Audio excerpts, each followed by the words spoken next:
Hey, Geek Impulse fam, this is Joshua Sexton here. I am super excited to bring to you today somebody who uh, is very much an expert when it comes to anime, and super excited the fact that he was able to sit down with us today during the Anime Expo. We have Geoff from Mother's Basement.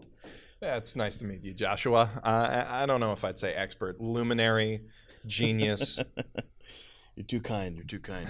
So for the Geek Impulse fam, a lot of us do know who you are, but for those that might not be completely familiar, right? Why don't you give us a little bit of tidbits about who you are? What is Mother's Basement?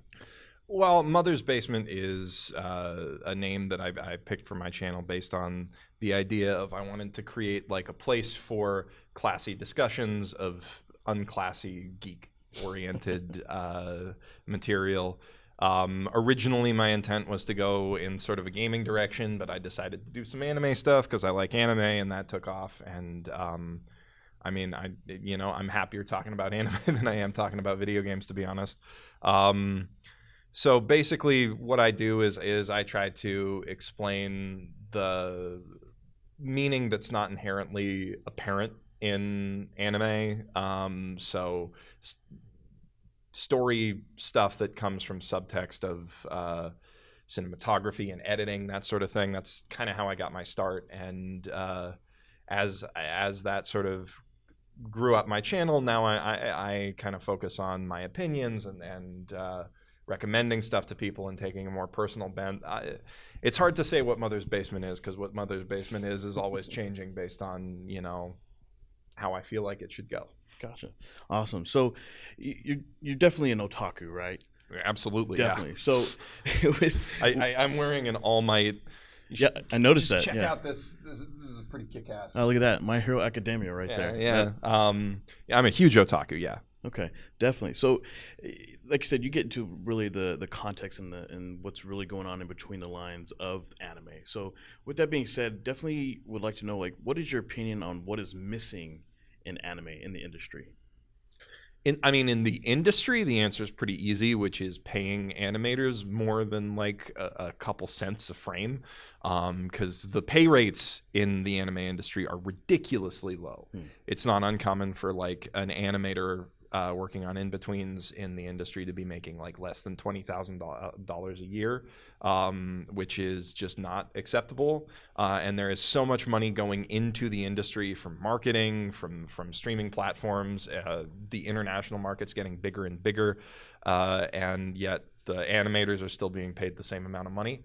And that is something that I think needs to change. But I mean, ain't that true of basically every business across the board, right? Like the people who get to make the decisions about where the money goes conveniently end up getting a lot more of the money than the people actually making the stuff that makes the money.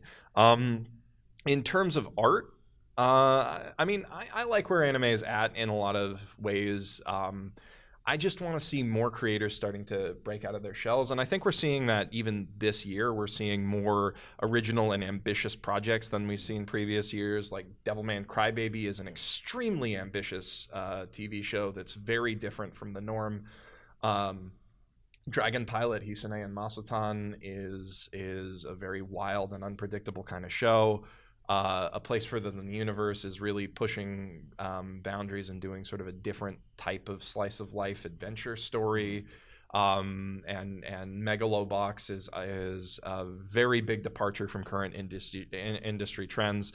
I just want to see more diversity of content. I want to see less stuff in high school with high schoolers doing high school bullshit, I feel like we've been around that track a bunch of times, and I want to see more people taking chances with what animation can do in an experimental way, like what Masaki Yuasa does, what Studio Bones does. I want to see that.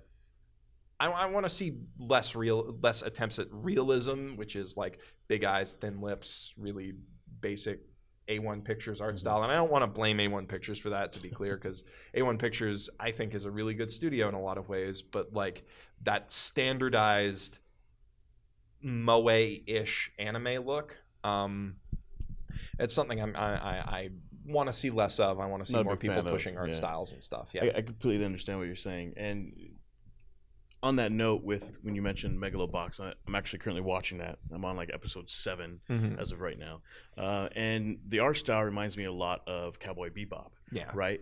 So it seems like a lot of things that might have been old are new again, which I like. It brings a little bit of nostalgia.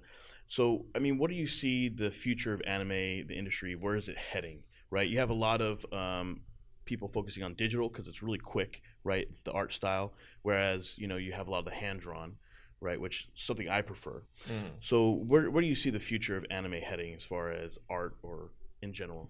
I mean, this is an important distinction. A lot of digital anime is still produced with hand drawings that are then scanned into the computer. In fact, most of it is.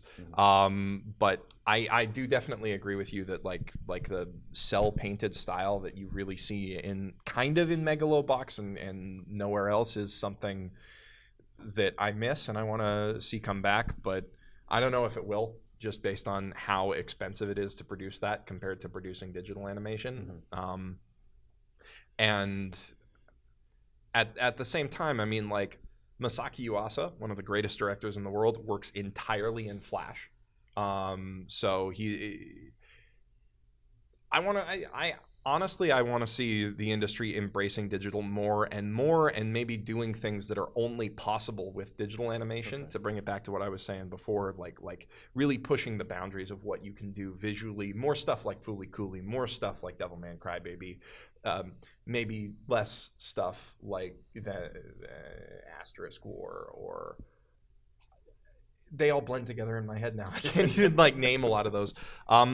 Now, as far as where I think the industry is going to go in the next 10, 15 years, I think there is going to be a shift towards trying to appeal to Western tastes and Chinese tastes, because those are like big emerging markets. Yes. I do think that we are going to see more nostalgia-oriented projects like Megalobox, because I mean, as somebody who talks about anime a lot, I'm feeling a bit of exhaustion with how modern anime is structured and how it all has a similar sort of clean feel. And I'm not saying that's a bad thing. Almost like a copy and paste type of deal. I wouldn't say a copy and paste. I think they're fitting into a niche of what works, which is what all creative industries do all the time, right? Like it just makes sense not to push things too far. It saves costs too, and time, right? So yeah, I think we're going to move towards more Western oriented tastes and more Chinese oriented tastes, because those are the emerging markets. I think that we're going to see more international collaborations on anime, especially with companies like Crunchyroll and Netflix getting into the production side of things and getting onto production committees. We're going to see more things like Neo Yokio, which is amazing, by the way. It deserves the big Toblerone. That show was an absolute treat. I think we're going to see more things that blur that line between what people traditionally think of as anime and what is still anime, because it's going for it is part of the artistic movement that was started in Japan of serialized animation with serious storytelling like that. But I think that line is going to blur, and maybe where anime comes from is going to become a little bit murkier. People will hopefully be more accepting of stuff like Avatar: The Last Airbender as just anime as opposed to an anime style cartoon, because what's the difference? An anime is an anime style cartoon. And most importantly, I think that we are going to see a lot more waifu figurines that I can put on my shelf. That's what I'm looking forward to. Need more waifu figurines. Exactly. Okay. Exactly. Gotcha. So, as we touched on, it's definitely gaining in popularity, right? Mm-hmm. We see it with the emergence of a lot more cosplayers taking from anime. So we see anime is definitely being watched more in the Western world. But do you think that it is going to, or already is, saturated? Or do you think that it will continue to grow? Honestly, I think that anime was saturated like 5 years ago. I think that it was saturated within a very insular fandom that likes very specific things and doesn't necessarily accept things outside of that. And now that it's broken into the mainstream, I don't think that we're going to reach the point of saturation, because we're diversifying. is the thing, right? Like there are people like you who really like Megalobox, but I don't know if you're ever necessarily going to touch. I mean, you might like A Place Further Than the Universe. I think everybody would like A Place Further Than the Universe. Everybody would like that, yes. But I don't know if you're necessarily interested in, say, Hanabado, the girls badminton anime from this season, or if you're super into Pokemon Sun and Moon, which is more kid oriented. You know, there's so much space within anime for different tastes now, and for people who like different things. And on the one hand, it kind of sucks that I can't like go to an anime convention and like be like, yo, have you seen Recreators? That show's the best, and know that everybody's going to be like, yes, it's the best, because it is the best. And if you think it's not the best, you're wrong. But, you know, there's going to be some people there who are more into a cute slice of life thing like Hakume and Mikochi, or are more into like a really dark, edgy show like Elfen Lied. That's Elfen Lied. I mean, that's an older one. I was gonna say like Be the Beginning, and you know there's like so much space and so much space left to be explored. Like I think the success of shows like Otakoi, for instance, and Recovery of an MMO Junkie, and going back to Sakura Quest and Shirobako, those shows about like real adults working and living their lives. I think that we're carving out a space for that to be successful as well. Like the insane success of Agretzko, for instance, is something that I don't think would have happened within the anime community 5-10 years ago, because it's not what anime fans want.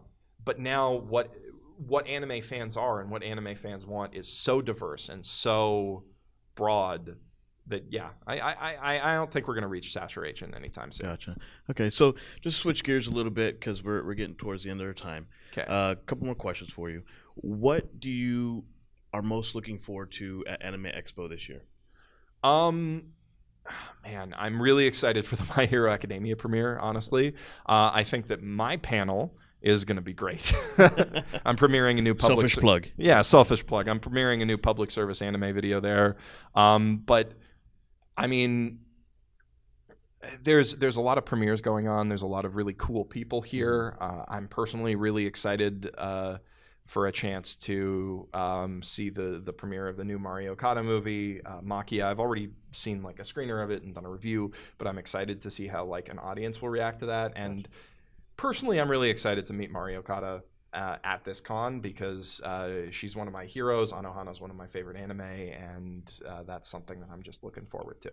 Awesome. Yeah. So to end things here on a more personal note, what do you want to let the Geek Impulse fam know? What are some things that we might not have touched on that you would like to touch on before we go? I mean, that's a pretty broad question. You know, eat your veggies. That's important. The most important thing is breakfast, followed by family.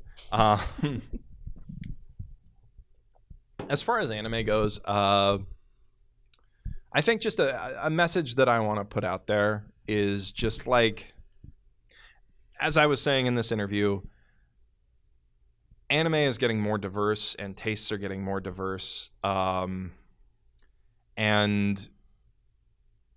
you know, it's not a competition to see what you like and what you don't like. It's about enjoying the art. Yeah. There's a lot of toxicity and hostility in the online anime community. And I mean, to an extent that can be funny. I freely admit that I have added to that in some ways with my Sword Art Online videos, because I find it really fun to dump on things that I don't like. But like, you know, this is important. You're allowed to like not like, sorry, I'm saying like a lot. You're allowed to not enjoy an anime that other people really enjoy and still like get along with them as friends. And it is entirely possible for somebody to have really good taste that just doesn't align with what your taste is, you know? So be excellent to each other, I guess, is where I'd like to end this. Awesome. So Again, thank you so much for coming out. Really do Mhm. appreciate it. With that being said, Geek Impulse fam, be sure to check us out on YouTube. We'll be having this up later this week. And with that being said, live for the flips. Peace.